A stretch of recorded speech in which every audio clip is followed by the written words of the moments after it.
యొక్క సరిహద్దులకు సంబంధించింది కాబట్టి వివిధ దేశాలతో యుద్ధ సమయంలోనూ మరియు వివిధ రకాలుగా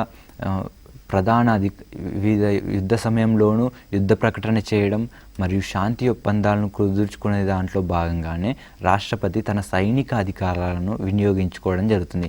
మరియు మంత్రిమండలి సలహా మేరకు సైనిక దళాల యొక్క ప్రధాన అధికారులను నియమించడం జరుగుతుంది. అంటే ఏదైతే సైనిక దళాలు ఉన్నాయో వాటికి ప్రధాన అధికారులను నియమించడం జరుగుతుంది. ఈ విధంగా రాష్ట్రపతి తన సైనిక అధికారాలను చెలాయించడం జరుగుతుంది.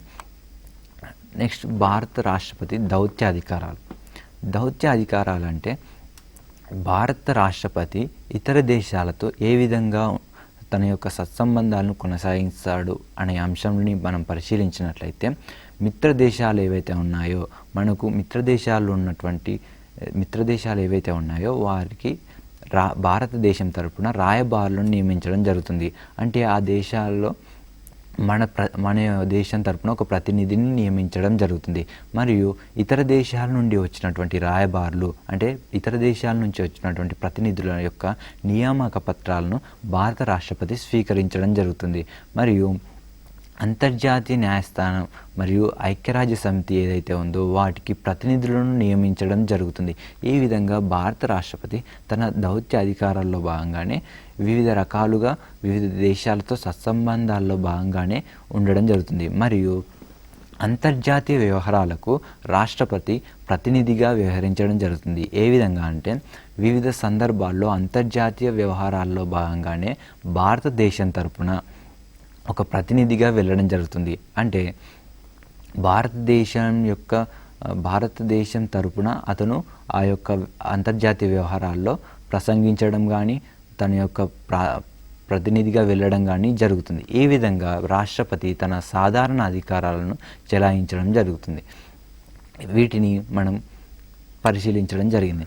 నెక్స్ట్ అసాధారణ అధికారాలు అంటే దేశంలో పరిపాలన చేయడానికి అవకాశం లేని సందర్భంలోనూ మరియు విపత్కరమైనటువంటి పరిస్థితులు ఏర్పడినటువంటి సందర్భంలోనూ రాష్ట్రపతి తన అసాధారణ అత్యవసర అధికారాలను చెలాయించడం జరుగుతుంది. భారత రాజ్యాంగంలో 18వ విభాగంలోనూ ఆర్టికల్ 352 నుండి 360 వరకు రాష్ట్రపతి యొక్క అత్యవసర అధికారాల గురించి వివరించడం జరిగింది. అంటే ఈ యొక్క అత్యవసర అధికారాలు అనేటువంటి దేశంలో పరిపాలన కొనసాగించలేని పక్షంలో మాత్రమే రాష్ట్రపతి తన యొక్క అత్యవసర అధికారాలను వినియోగించాలని భారత రాజ్యాంగం పేర్కొనడం జరిగింది. ఈ యొక్క అత్యవసర అధికారాలు భారత రాష్ట్రపతికి 3 రకాలుగా కేటాయించడం జరిగింది. అవి జాతీయ అత్యవసర పరిస్థితి, మొదటిది 352 ఆర్టికల్, రెండవది రాజ్యాంగ అత్యవసర పరిస్థితి, దీన్నే మనం రాష్ట్రపతి పాలనగా పేర్కొనడం జరుగుతుంది. ఇది 356 ఆర్టికల్ ప్రకారంగా చెప్పుకోవచ్చు. మరియు ఆర్థిక అత్యవసర పరిస్థితి, దీని 360 ఆర్టికల్ ప్రకారం చెలాయించడం జరుగుతుంది. ఇప్పుడు మనం వీటి గురించి క్షుణ్ణంగా పరిశీలిద్దాం. అంటే రాష్ట్రపతి యొక్క అసాధారణ అధికారాలు ఏ విధంగా ఉంటాయో మనం పరిశీలిద్దాం. ముందుగా భారత రాష్ట్రపతి తన జాతీయ అత్యవసర పరిస్థితిని ఏ విధంగా నిర్ణయిస్తాడు అంటే అసలు జాతీయ అత్యవసర పరిస్థితి అంటే ఏంటిది? ఇందులో భాగంగానే విదేశీ దండయాత్రలు, యుద్ధం మరియు అంతరంగిక తిరుగుబాటు జరిగినప్పుడు, అంటే ఇతర దేశాల నుండి భారతదేశానికి ప్రమాదం ఏర్పడినటువంటి సమయంలో, ఇతర దేశాల నుండి భారతదేశానికి దురాక్రమణ జరిగినటువంటి సందర్భంలో రాష్ట్రపతి జాతీయ అత్యవసర పరిస్థితిని విధించేటువంటి అవకాశం ఉంటుంది. ఎందుకంటే భారతదేశ భూభాగానికి భంగం కలిగించేటువంటి అంశం కాబట్టి భారత రాష్ట్రపతి తన జాతీయ అత్యవసర పరిస్థితిని వినియోగించుకోవడం జరుగుతుంది. అయితే ఈ యొక్క జాతీయ అత్యవసర పరిస్థితిని ఏ విధంగా తను ప్రకటన చేస్తాడు అంటే ఈ యొక్క విదేశీ దండయాత్రల సమయంలో భారత రాష్ట్రపతి ఒక ప్రకటన విడుదల చేయడం జరుగుతుంది. ఇప్పుడు భారత రాష్ట్రపతి అత్యవసర పరిస్థితిని విధిస్తున్నాడు అనేటువంటి ప్రకటన విడుదల చేసినటువంటి మరుక్షణం అనగా ఆ రోజు నుండి పార్లమెంటు దాన్ని ఒక నెల రోజులలోపు ఆమోదించాలి. అంటే లోక్సభ కానీ రాజ్యసభ కానీ రెండు సభలు ఆ యొక్క ప్రకటనను ఆమోదించాల్సినటువంటి అవకాశం ఉంటుంది. లేని పక్షంలో ఆ యొక్క ప్రకటన అనేది రద్దు కావడం జరుగుతుంది. ఈ విధంగా రాష్ట్రపతి తన యొక్క జాతీయ అత్యవసర పరిస్థితి ప్రకటన చేయడం జరుగుతుంది. ఇందులో భాగంగానే రాష్ట్రపతి ప్రకటన చేసిన నాటి నుండి 30 రోజుల్లోపు దాన్ని పార్లమెంట్ ఆమోదించాలి. లేని పక్షంలో అది రద్దు కావడం జరుగుతుంది.